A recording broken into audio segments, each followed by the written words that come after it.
Now that there's only one of us left, or maybe two, I thought it was time I heard the stories for myself and found out what happened to everyone else. But now I'm worried the stories themselves might be the problem. Maybe we believed so much in a family curse, we made it real.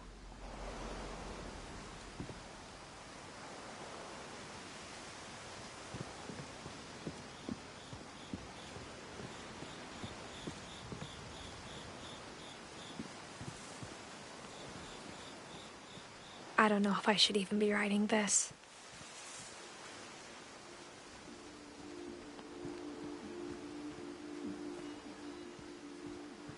Maybe it'd be better if all this just died with me.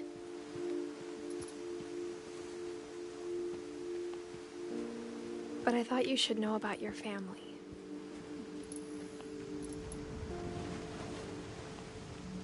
And the history you're a part of.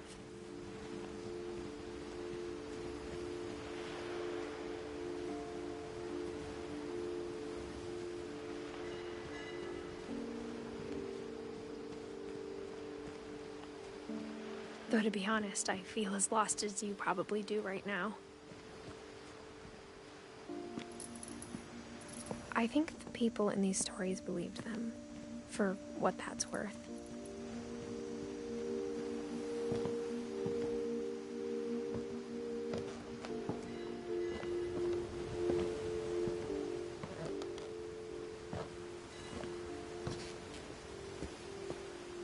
And when you look at the house, that history of imagination and stubbornness and madness, any of it seems possible.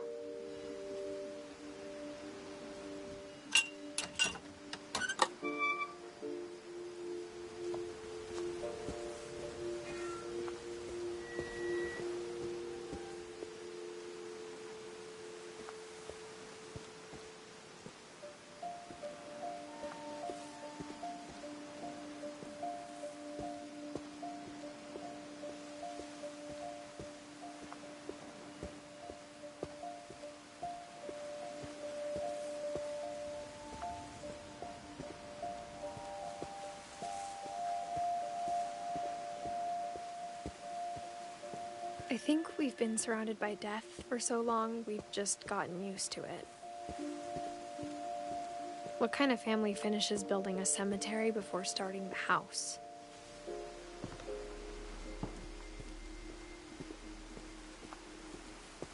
It's embarrassing for me to admit this, but the pet cemetery made me more uncomfortable than the human one.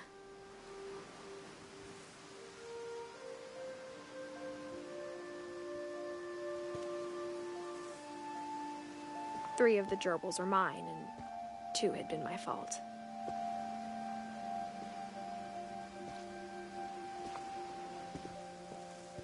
Sven built the house, but it was Edie who designed the cemetery.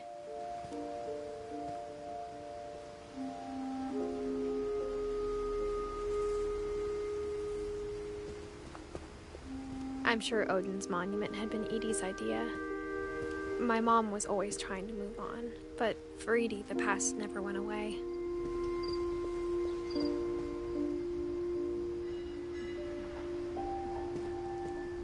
She could see it poking out of the water at low tide.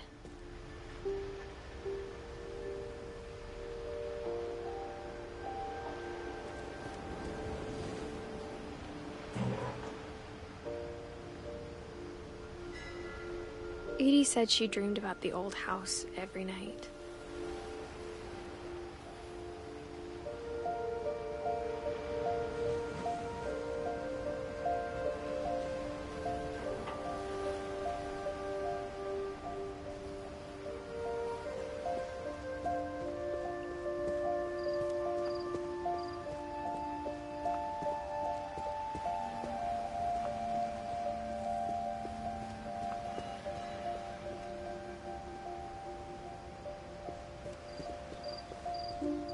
Edie's side was always easier for me to understand. But the older I get, the more I can see where my mom was coming from. Her dad had been pretty strict, but it wasn't enough to save her brothers. She was just trying to do better.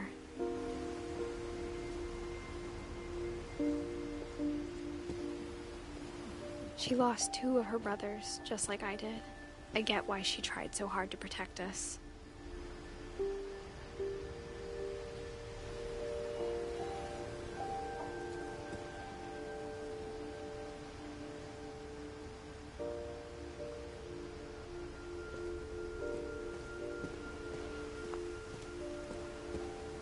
There's so many things I wish I could ask my mom now. Part of me thinks this is what she wanted all along. For me to come back someday and find everything out for myself.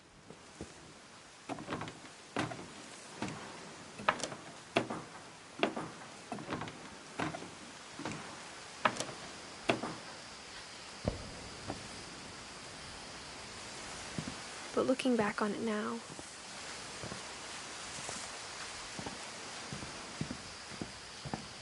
if she told me there was going to be so much climbing, I never would have come when I was 22 weeks pregnant.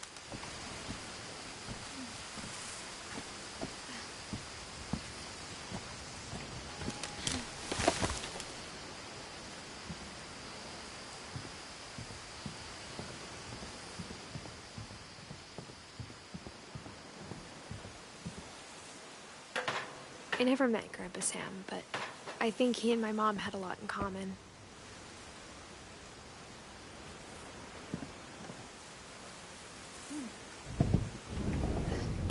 They were both pretty intense.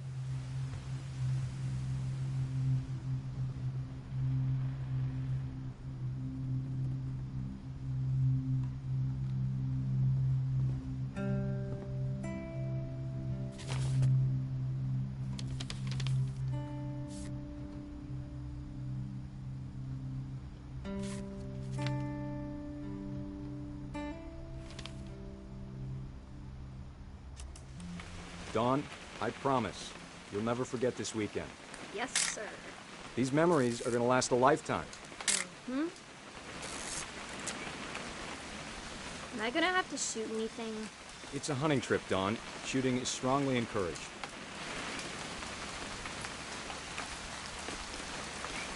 What? Perfect. It's gonna rain the whole weekend, isn't it?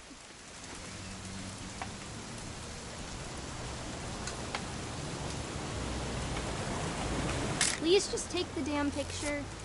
Hey, language.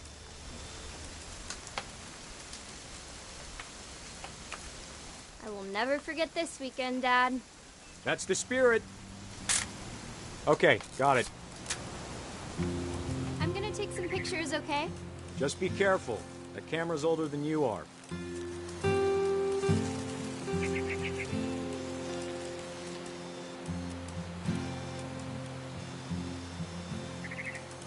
You're right, Dad. It's starting to clear up. Still freezing, though. Definitely should not have drunk all that coffee. Hey! That's a keeper. I'm just saying, I'm not always gonna be here, Dawn. You'll need to remember this stuff, if you want to survive. I'll be fine, Dad. You know who else thought he was gonna be fine? Some guy who died. Dawn, I'm being serious. I know, Dad. You're always serious. Doesn't being out here make you want to chill out? Well, to tell you the truth, I haven't been out here in 20 years.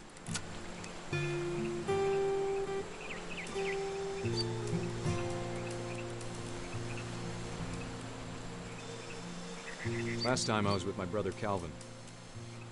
Man, that was a great trip. Your grandpa Sven taught us how to fish, how to build a fire. We found an old logging trail. There were deer everywhere.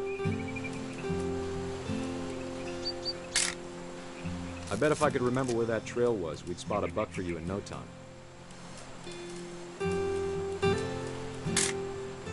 Dawn, don't you think you could find something more interesting to photograph?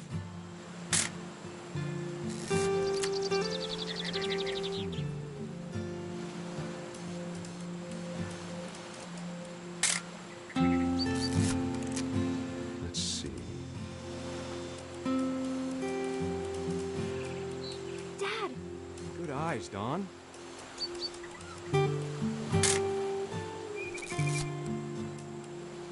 Before you take the shot, let me get a picture of you.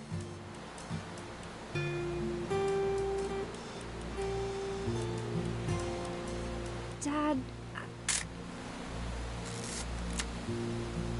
Let me get behind you. Do I have to do this? Dawn, you don't have to do anything. Great shot, Dawn!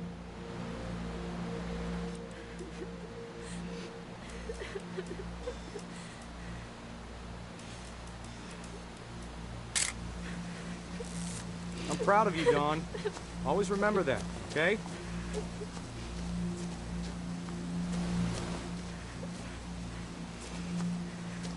Dad, it's twitching. I think That's it's totally normal, Dawn. Just focus on the camera. Try not to think about— Dad! The music is making me sleepy.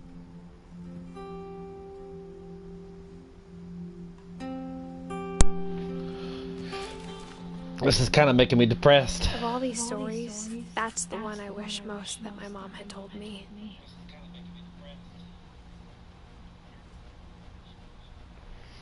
Big giant TV means big giant time to sleep.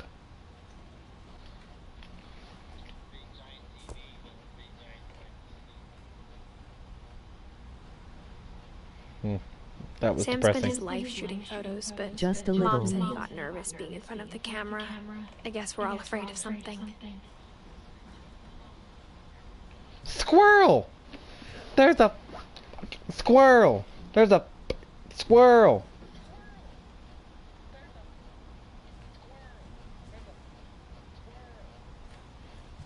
And there's a fucking bear. Okay.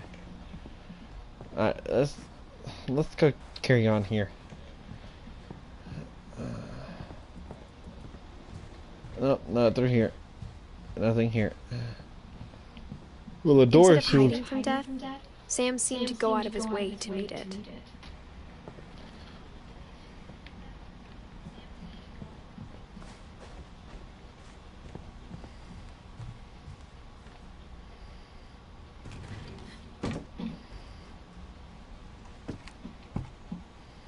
Man, okay, we're gonna go through here. It's kind of scary. After Sam died, my mom and Edie got really close. They'd both lost a lot. I'm not even gonna question it.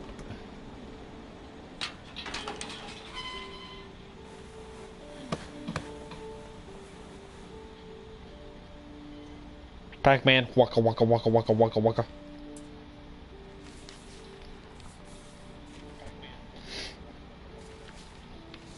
Dear Kay, do you remember the way Gregory used to laugh when he thought he was alone? Like something funny was happening, but only he could see it.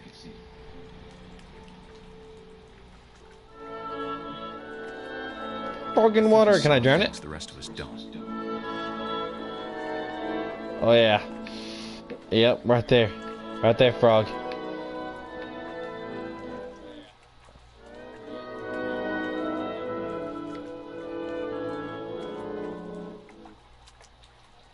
Okay. Frog, butt, wall. Turns off music.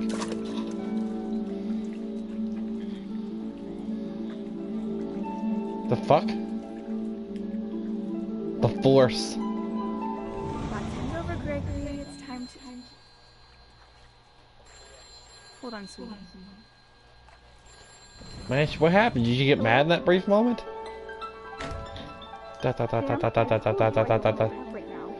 Move, duck.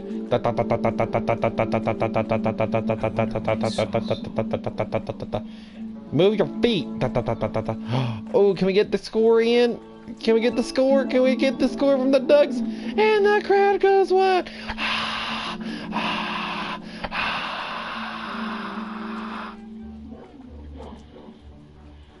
reminded me so much of Captain lost in his imagination.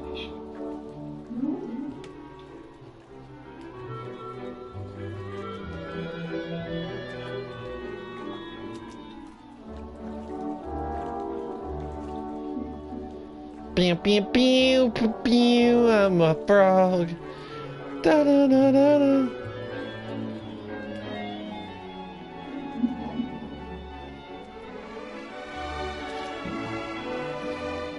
When again, da da da da da da. Ba-da-da.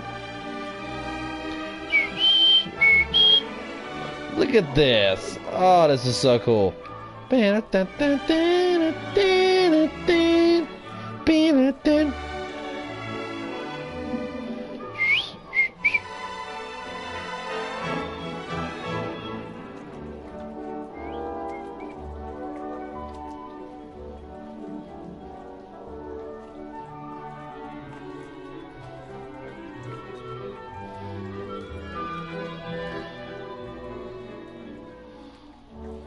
And the frog does it again. The crowd goes wild.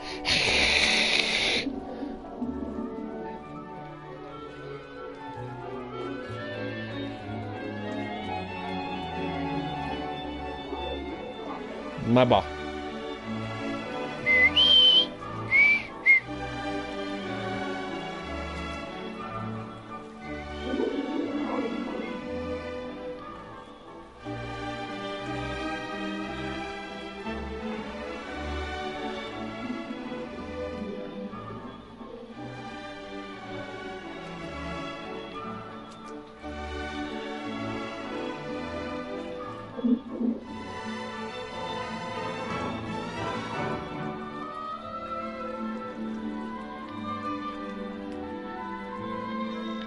Whatever it was, he saw us.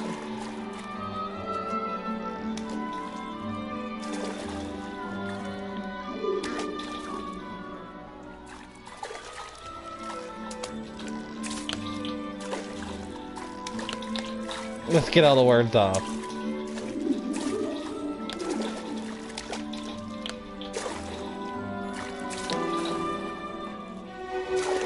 One more letter.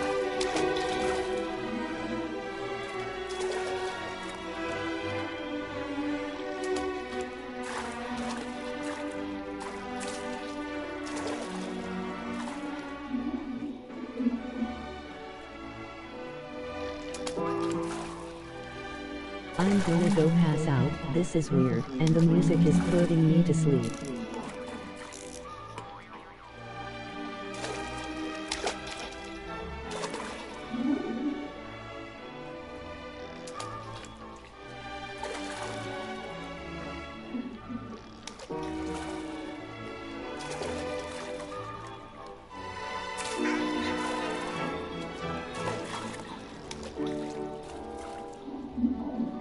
It sure made him happy.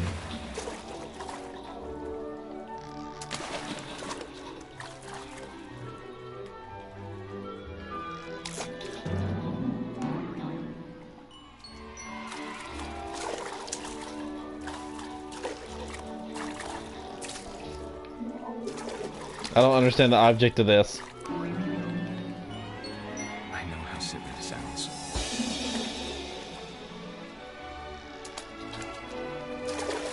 But I worried about a baby being too happy. But I could feel him slipping away. Sorry about that, Gregory. I know you did everything you could. Maybe if I hadn't called that night. Damn it. Hold on, I don't want Gregory to hear this.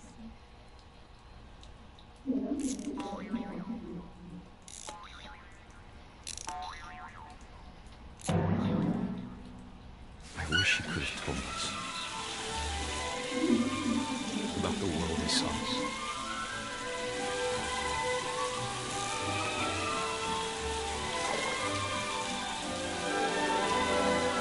There's so much I don't understand about Gregory, We're the frog now. about everything.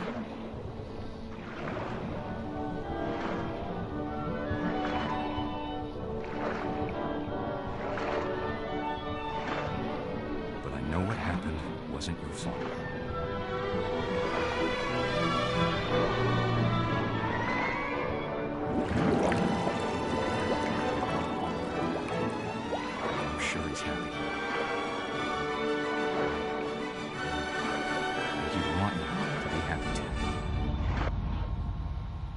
Good luck, Kay. Love, Sam.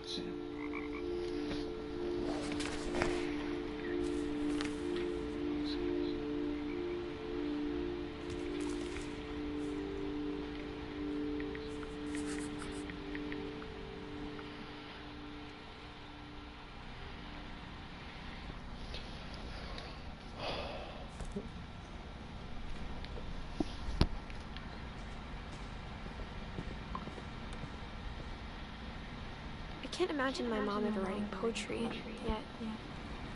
A poem for Gus, who always said the wedding was a bad idea. Our father never hit us kids, at least not very hard, before the day my brother said with teenage disregard that he'd be dead before he'd see a wedding in our yard.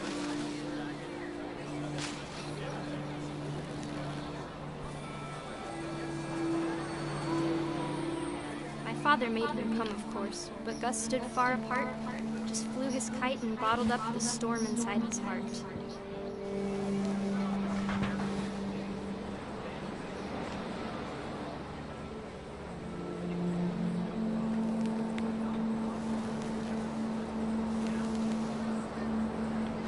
I tried to talk him out of it, but though he'd never met her, "We don't need a stepmom," were the words that I now pronounce you husband and wife. Make him try.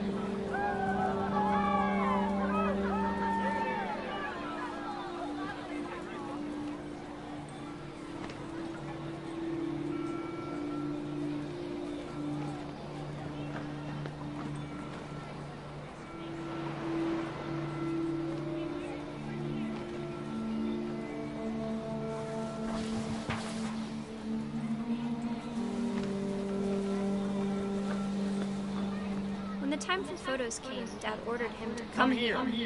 But Gus declined, and as a sign held up his middle finger.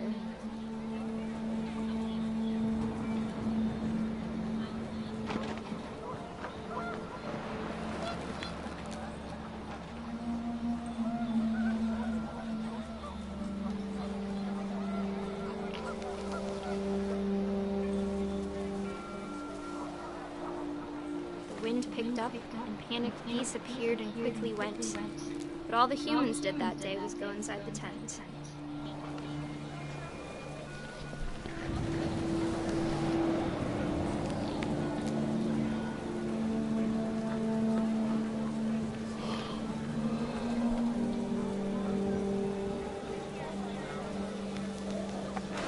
Oh, God. Okay, we're gonna, fly this kite into this.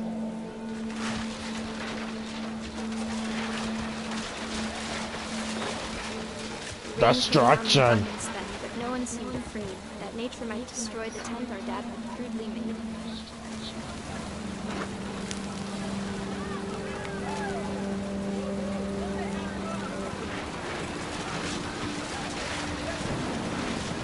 The thunder sounded much too close and full of angry power. But all my father said to this was, "Make the music louder."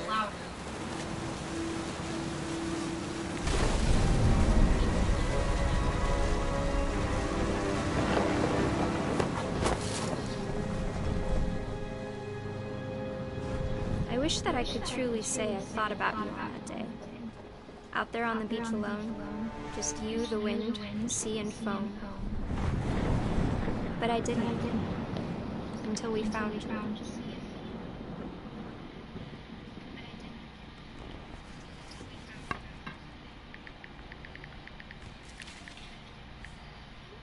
She never talked about it, but Mom told me once if I was a boy, they were going to name me Gus. Well, at least he didn't get named Gus.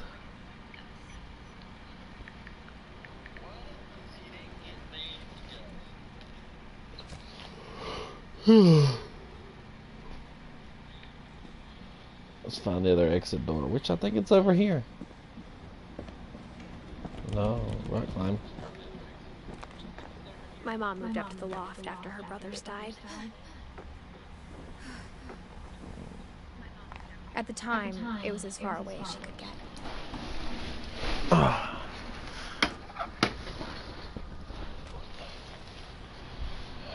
Get some wind blowing in here.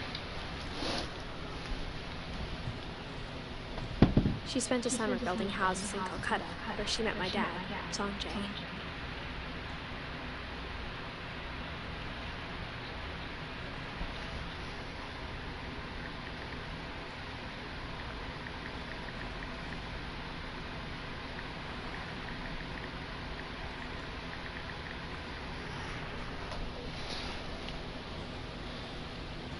Religion was another thing my mom never talked about, but I think it helped her a lot after my dad died.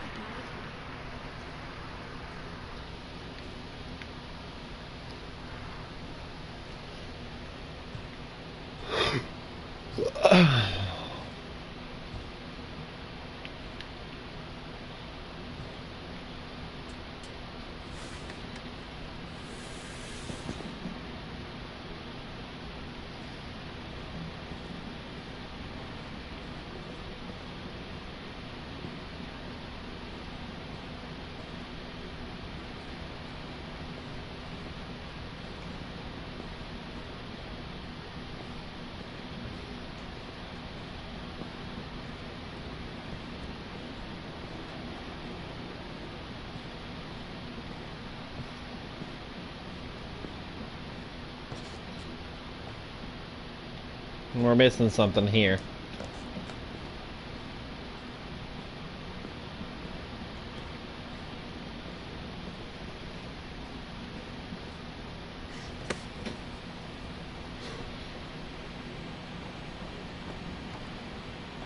Hey, handsome.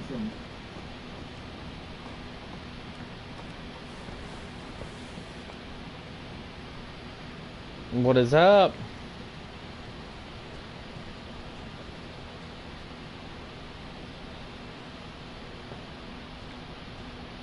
We're going backwards, all I know. Yeah, we're going too far back. Okay, we gotta go back forward. That makes more sense, I guess. Whatever.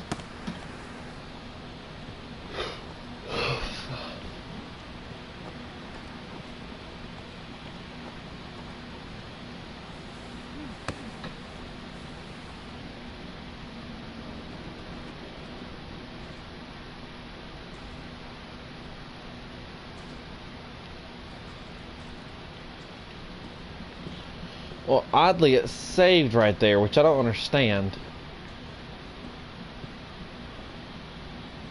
Unless the thing is...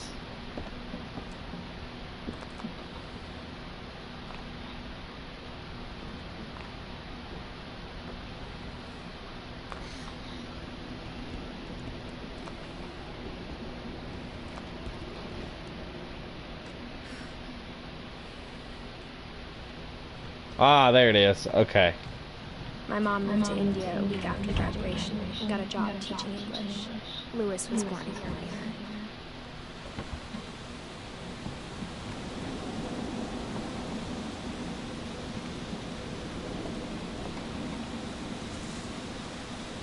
Why do I get like the Jurassic Park, Halloween, Friday the 13th vibe? When my dad died, I don't This think is the Mom cheesiest promised thing to ever, go. but I like I'm when sure you she go was in. happy to have her back. Hearing your voice makes me happy.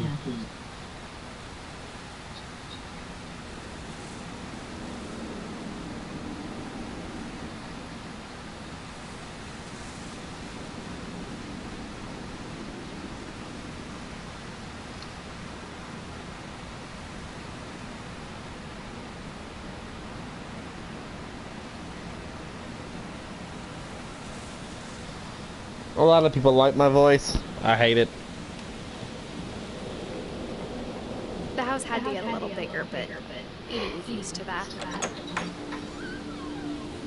And for a while, things were good. Almost normal, but it didn't last.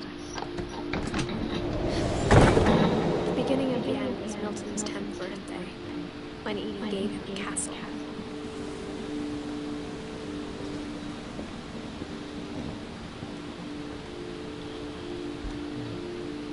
After Milton disappeared, the only thing he left behind was a room full of paintings. 1992. Well, he's still alive and he's... I to LOL.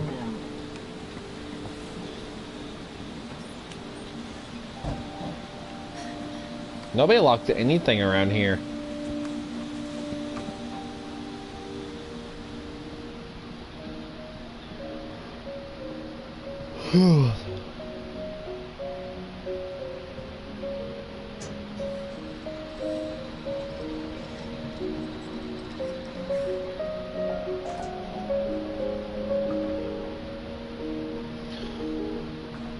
Look, the castle from the whatchamacallit Netflix show.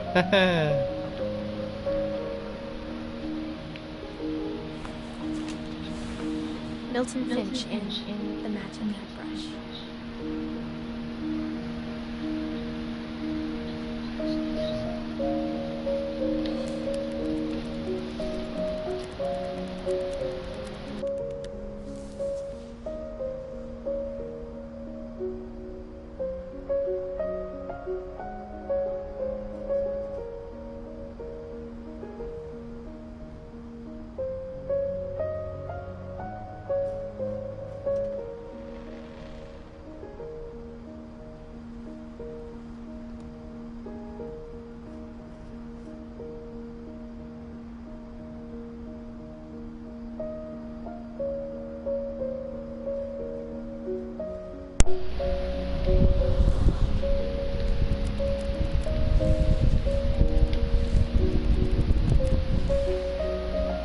Oh, footage. Okay.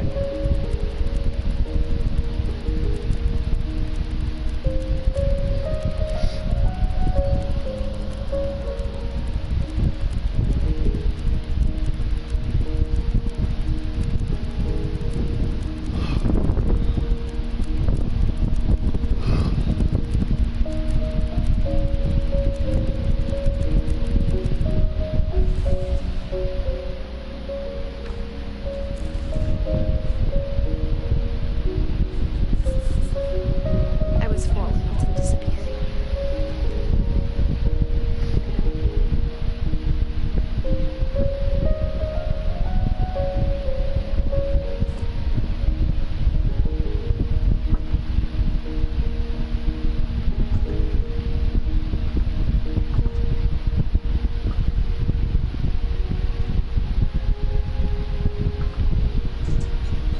Mom spent months searching for my brother. Then she sealed the doors.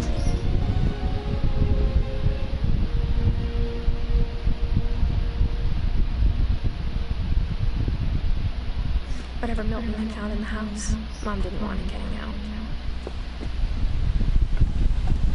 A little confused, but okay. It's a weird story. Gotta admit. It's a little funky wonky, but, you know, it's pretty good.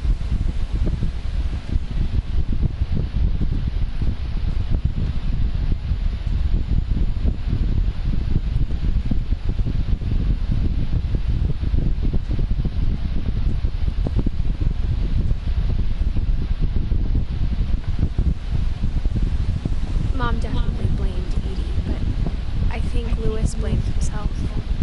After he graduated, he just spent more and more time in his room. Until Mom got him a job at the cannery. Everyone was hoping to stay out of Lewis's room. Except Lewis.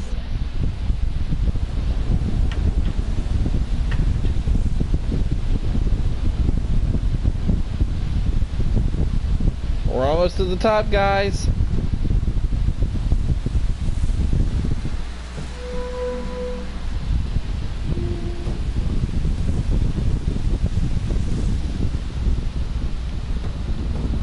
I am about to go back to sleep. ILL text me when I get up. Good night. Sounds good to me.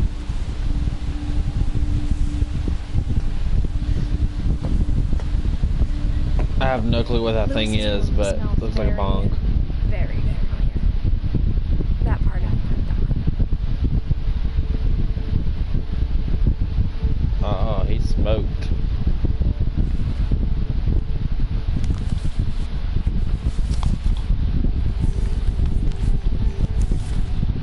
Dear Mrs. Finch, as Lewis's psychiatrist, I can understand your desire for an explanation. As I see it, the trouble began in January, shortly after we convinced your son to seek treatment for substance abuse. Newly sober, I believe Lewis first noticed the monotony of his daily life.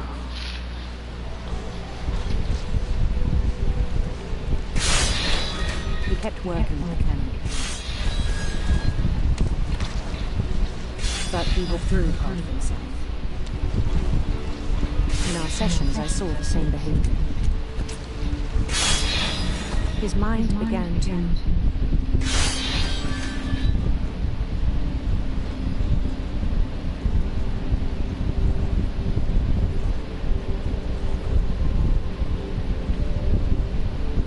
wander.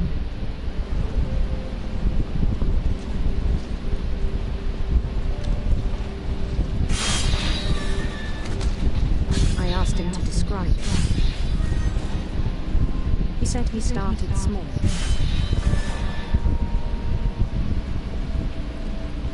Imagining a labyrinth.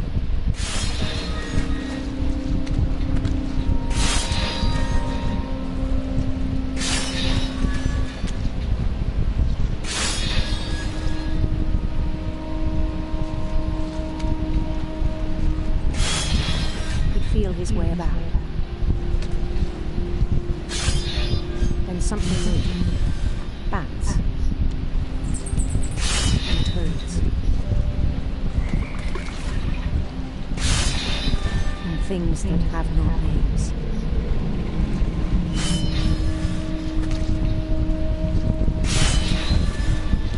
He knew it was all in his head.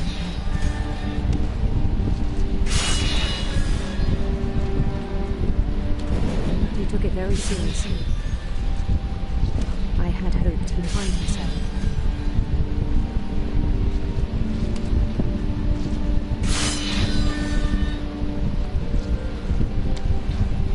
But he found something more. I worried about him then. Daydreaming at the cannery.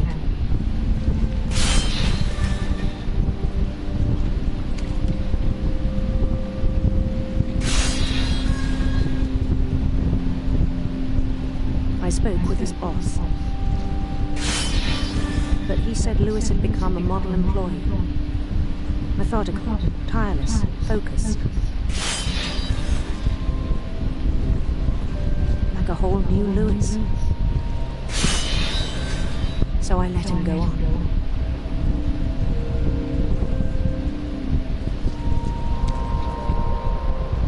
I even encouraged him. It seemed very promising at first.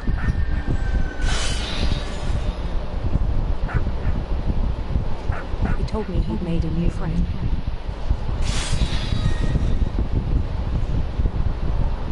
On the edge of a city he named Lewis Topi.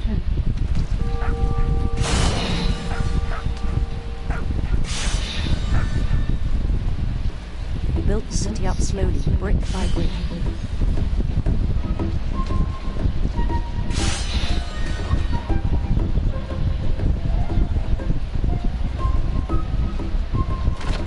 Songs for them to play. He talked about starting a band.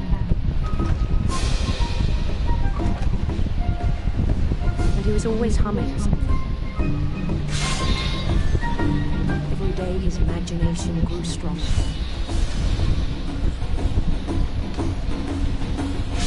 He no longer spoke of the cannery.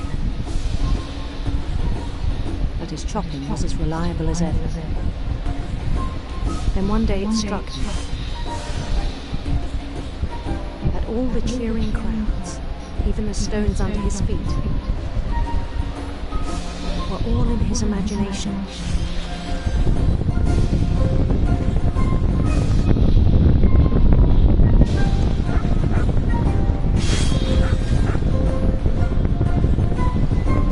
So he could do whatever he wished.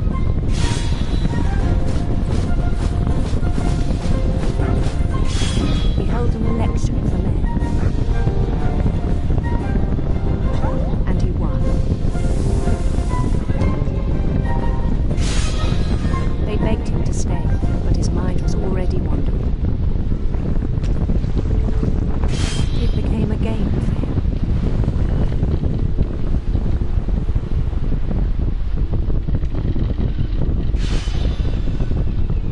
He'd conquer a city, then immediately push on. Lewis.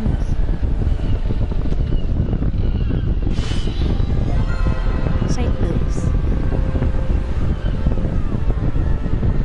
We started drifting away from our reality.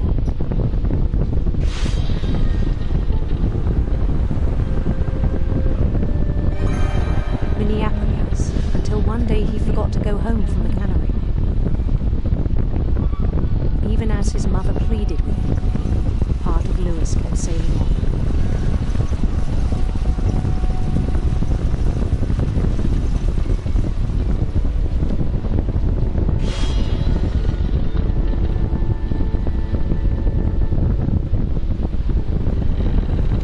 In Lewisburg, he heard rumors of a handsome queen.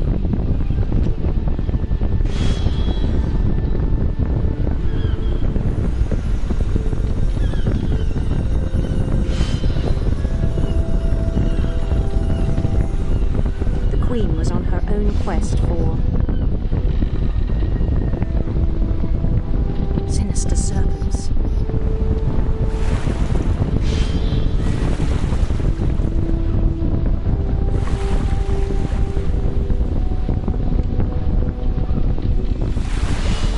Followed the sound of her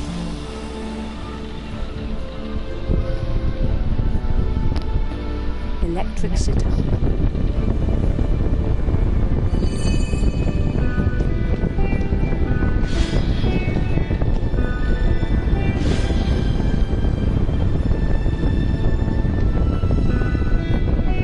His chase led him to a golden palace east of the sun and west of the moon.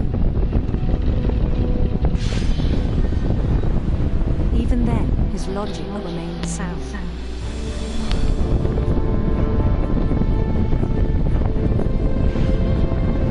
He knew the world was all in his imagination.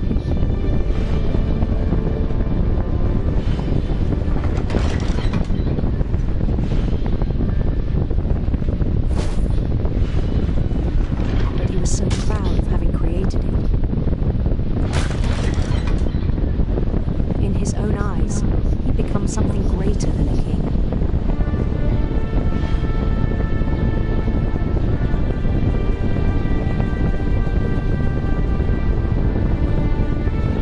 For someone who'd never known success in the real world, I think it was overwhelming. And then it struck him that the real Lewis was not the one chopping salmon, but the one climbing the steps of the Golden Palace.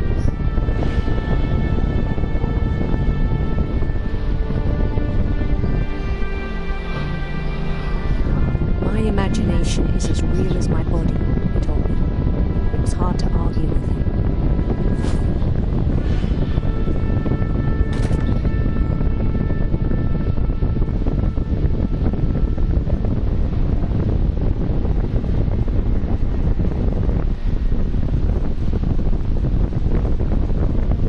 We began to forget the world we know.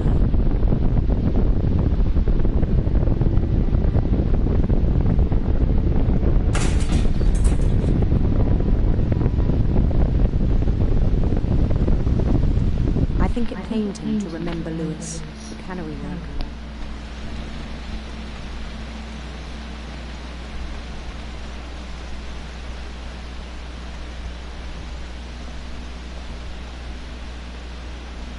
He began to despise the man with a royal contempt.